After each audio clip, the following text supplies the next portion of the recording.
Hi guys, my name's Elise. Hi, I'm Toby. Hi, I'm Ariane. Hey, I'm Kazuki. Hey, I'm Bradley, aka B-Rad. Hey guys, I'm Ryan. Hello guys, I'm Kaz. Hello, I'm Julia.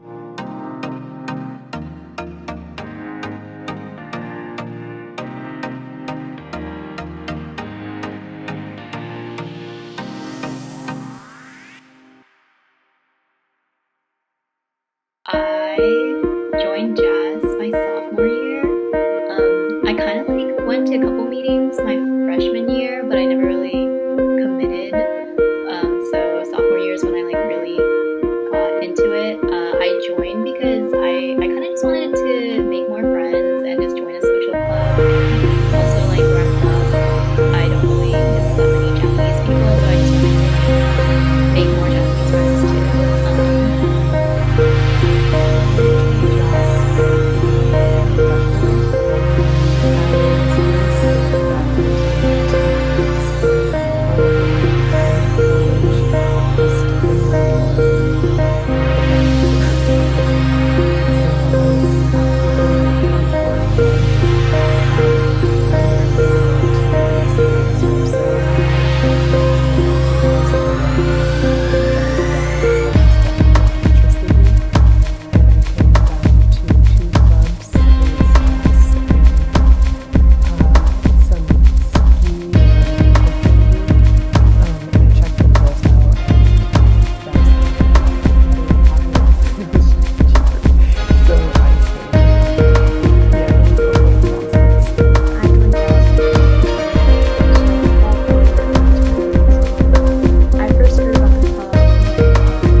So my first reveal night is where I met my big Arissa.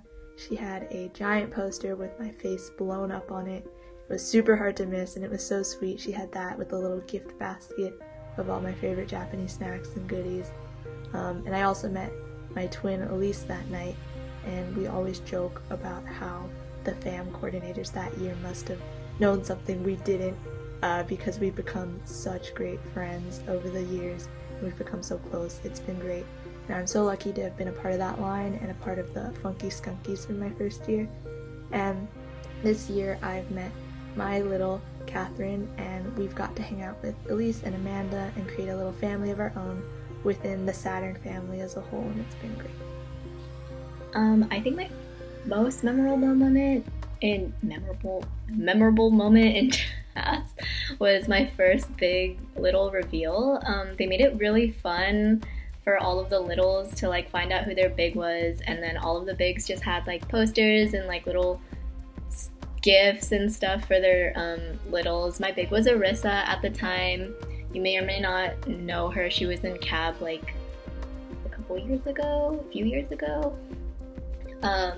But yeah, she just seemed really fun and outgoing. And then I also met my twin, Toby, who is still my friend to this day. We're actually like pretty good friends now, and we will be after college, probably. No, yeah, we'll definitely be friends after college. She doesn't have a choice. um, but that was really fun, and then we all went out to go eat after in downtown. And you just kind of got a sense of like, wow, this is gonna be like I'm gonna make some like really solid friendships here, and I did like, and this is just the beginning. Like that's what it felt like. Also, just any jazz kickback is really fun because I feel like that's when you like really get to know everyone. Not to sound like an alcoholic, but you know, the alcohol just brings everyone together. Expected experience that I had. So some backstory, I was forced to go to Japanese school growing up and I really didn't like it, so I think I stopped around middle school. But at one of the first JASS events that I went to, the fall barbecue, there was a group of Japanese international students who came up to my roommate and I and started talking to us. And they were a little bit embarrassed because they were still working on their English, and so I thought that I would like go to their level and I would try my Japanese too, and it made both parties feel more comfortable, and that's what made me want to study Japanese again. And so I actually picked up a Japanese minor kind of because of that. So that was kind of an unexpected experience that I got out of JASS. I guess my favorite memory of JASS, I guess, would be my first ski trip, because it happened like ski trips during winter quarter, of course. And then I was still pretty new because I didn't go out too much in fall. I just like did the sports for JASS, so I really didn't know that many people there. But like that year ski trip, the houses, like, because we always had two houses, so they're right next door to each other. And then everyone on the trip was just like super nice, and like everyone was trying to be social and talk to one another and like get to know all the new people, because I guess there was a lot of new people on that trip. So yeah, I made a lot of my friends that are in JASS I met on that trip, so it's pretty cool how like we all met at the same time, and then we've been sticking through it until we either graduated or, you know, whenever the time comes. But then like a little side favorite memory, I guess, because this is like maybe my second IM game for JASS. I just remember I hit like a game winner, and then there were people in JASS watching. They just like they swarmed and like ran up on me, and I was like, oh shit, this kind of crazy. It was a good feeling being new and like everyone, you know, appreciates it. But yeah, that was a good memory for me too. Most memorable one was like last school trip where I was making rice ball with June, and there's so many people in the house, and like June and I just kept making the rice balls, and we almost broke Yuki's rice cooker because he started beeping and not cook anymore. We were like, oh, that's not good. It's Yuki's recently bought new rice cooker. So that was a sheer panic moment I shared with June. From IMs like my junior year, had some crazy maybe not crazy moments, but just like things that I can't get out of my head. Is like soccer, for example. Soccer IMs, it was frustrating, man. Like, I don't know, man. Like, it's not a great memory, I guess. I mean, it was fun. I definitely enjoyed playing with everybody there. We had a solid team, but you know, fortunately we didn't bring back the shirts for JASS, which is really, really unfortunate. A lot of things happened that game that could have maybe turned out a little bit better. But you know, it is what it is. I also had another game playing soccer where I had a ball. I was goalie. The ball just hops right over my head. Literally cannot do anything about it. Quite embarrassing, but definitely something I cannot forget. But yeah, so most of my memory comes from these IM games. But honestly, it was how I met most of the people that I know now. So it was really fun for me. The ski trip last year, we kind of had this like mini pandemic within the houses. Literally, like everybody got sick. I was one of the first guys to get sick. Patient zero. Yeah, I was patient zero. Yeah, like 3-4 patient zeros, but yeah.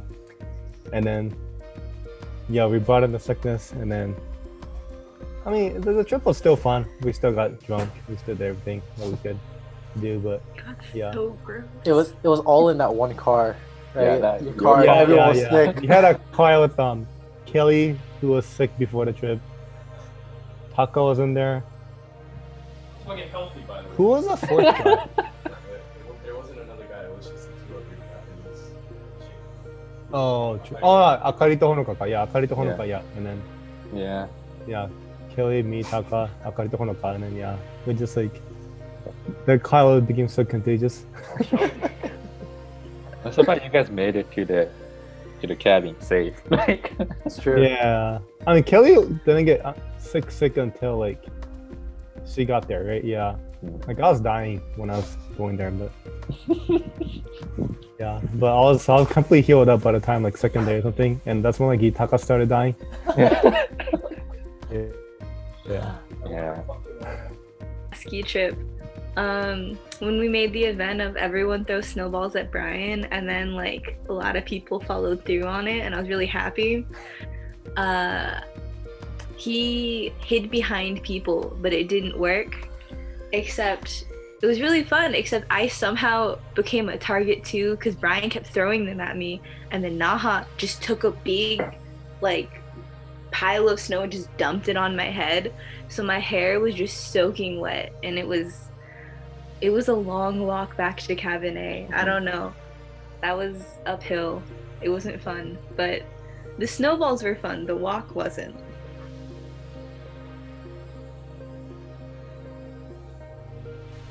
Advice to new members. So I would say don't be afraid to put yourself out there and kind of make a fool of yourself. I feel kind of hypocritical saying that because I'm so like intensely shy. But my freshman year I tried really hard to just really talk to people and put myself out there. And then I also did JASS cabinet, and that was really out of my comfort zone, but I think that was one of the best decisions that I made.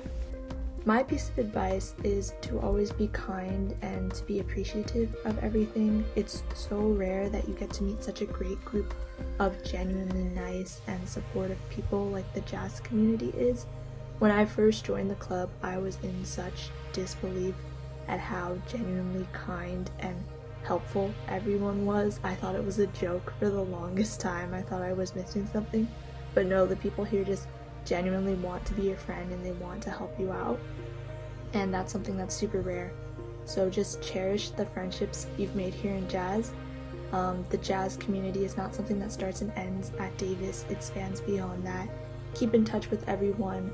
There's JASS members from all over the world, and you never know when you might run into a familiar JASS face. I think the biggest advice I would want to give you all is to have fun while you're in college. Try to balance school and your social life, but don't make your college experience all about school. I'm graduating soon, and I feel like I don't even know what I did all the years before, and now time is just going by super fast, and I wish I did more. Well, there was also the pandemic that took away a lot of time, but have fun. Go to events. I mean, that's where you meet most of the people, talk to new people. I mean, it could be through IMs too, like me. But I think a lot of the events are pretty fun, and I think I missed out on a lot of them, to be completely honest. So a regret for me is not being as active as I could have been, maybe my sophomore year. But that's on me. Yeah, that's me. Yeah, I feel like definitely don't take it for granted because something like COVID could happen again. Exactly. And yeah, you're like, oh, next year I'll do those events or I'll go to that trip, and it could be you never really get the chance. So I guess don't take it for granted and try to be active. And JASS is a lot of fun, so give it a few tries to kind of get more used to it. And once you get used to it, I feel like it's be one of the best experience in college. If you just join with a friend and you always go with just that one friend, don't be afraid to branch out and meet new people, because you can't always count on one person to stick with you to everything. So it's good to make newer friends. Just in case you're like alone without that friend, you'll be able to like find somewhere to be. Also kind of branching off of that too a little bit, but I think specifically the Big Little program kind of helps you. It's pretty early on in the year too. It really does expose you to like a a closer family, because you get split into different groups, different families, right? So then from there, you got to be hanging out with those people a little bit more often than maybe the other people in the club. So I feel like that's also, being a part of the Big Little program can really help you, meet new people, I think. What about you, B-Rad? Do you have any advice? I guess my advice would just be to, I think you guys kind of already hit on it, but just like approach JASS with kind of an open mind, and just like kind of allow yourself to like expand and like kind of get out of your comfort zone a little, because like joining JASS, like I thought, like I was like looking around, like I went to a few events and just seeing who was there, I was like, yo, I don't really mess with these people like that. It don't seem like it's for me. And like, cause like all my, like they are nothing like my friends from high school. So, but then like when you get to like talk to them more and you like hang out and have all these different interactions, you like get a better connection, and of course become better friends off of that. Yeah, I would definitely say just approach JASS with an open mind, and like let yourself kind of get out of your comfort zone. Plus, like it's a social club, so like everyone's gonna try to make friends, at least in the beginning, and then but it's just hard because no one likes the awkward like bullshit like what's your name, major type of talk. So like once you get past like the boring stuff and you actually like form these connections and get to talk to people, everyone in JASS is like pretty chill, and like I feel like there's always like a friend group you can find in JASS that you can vibe with. So yeah. I'll be starting a new job at Princeton, New Jersey. I'll be like business analyst. Yeah, I was working for a consulting firm, like a business strategy consulting firm, mainly targeted, or like the office is only targeted for medical industry. So yeah, I'll be using what I learned from, or whatever I can retain from biomedical engineering major, and using it for a business side of stuff. And yeah, I'll be going, I think my first day, assuming everything goes well this quarter, I'll be starting at 20th of September. So I'll be moving before then, but I haven't found an apartment yet too, so this is going to be interesting. I'm applying to graduate schools. Don't know where yet, but I'm applying. I'm going for counseling psychology because I want to get my marriage and family therapist license. So that's what I'm working towards. It takes like 3,000 hours to qualify to take the test. Wow. So that's gonna be several years in the making. Yeah. And then I'll just go next because I'm pretty similar to Julia. I'm also applying to grad schools. I've applied to a couple already for a fall start. I'm still waiting on a couple decisions still. Applied to some in California because I'm from here. I just feel much more comfortable here. But if things don't go well, I'm also thinking of trying to apply maybe in the spring. In the meantime, I could just go down to San Francisco, where we still have a house there in the Bay, and then I'm just gonna stay there with my sister. Find a part-time internship or something over the summer, and hopefully apply for spring. If I have to take a GRE, which might be pretty relevant going into this next term, I gotta study for it. But hopefully COVID policies are still intact and I can opt out of the GRE, but who knows. So yeah, I'm playing kind of by ear right now. I don't really have a super long-term goal or path that I'm walking down towards. So that's me in the next next year or so. For me, I'm graduating in the summer. So then once that's done, I'm gonna take a gap year. I want to be a physical therapist, so I have to go to PT school for a few years after. So I'm definitely taking a gap, and then during the gap, I'll probably try to get some internships. Hopefully, I get PT related internships or jobs somewhere, to get my hours up. If not, I'll just get I don't know. I've always wanted to work at a locker, probably do that. But yeah, otherwise, I might have to retake classes. If not, study GRE and get ready for PT school, wherever that takes me. For me, I'm actually staying on extra quarter until fall, so I'm graduating on December. But yeah, right now I'm applying to a few jobs. I'm actually working in a veterinary clinic right now, taking gap quarter. But yeah, I'm not looking too much into grad school or veterinary school right now, but just trying to look up for jobs right now. Yeah. For my post-graduation plans, this past year I've been working at Ubisoft, the gaming company that makes Assassin's Creed and Just Dance. I've been working part-time as a marketing project manager, so when I graduate, I'm going to be transitioning to a full-time position. After I graduate, I'm gonna like apply to nursing programs in the Bay, or I think like in just California in general. But yeah, nursing is hopefully in my future. Bye.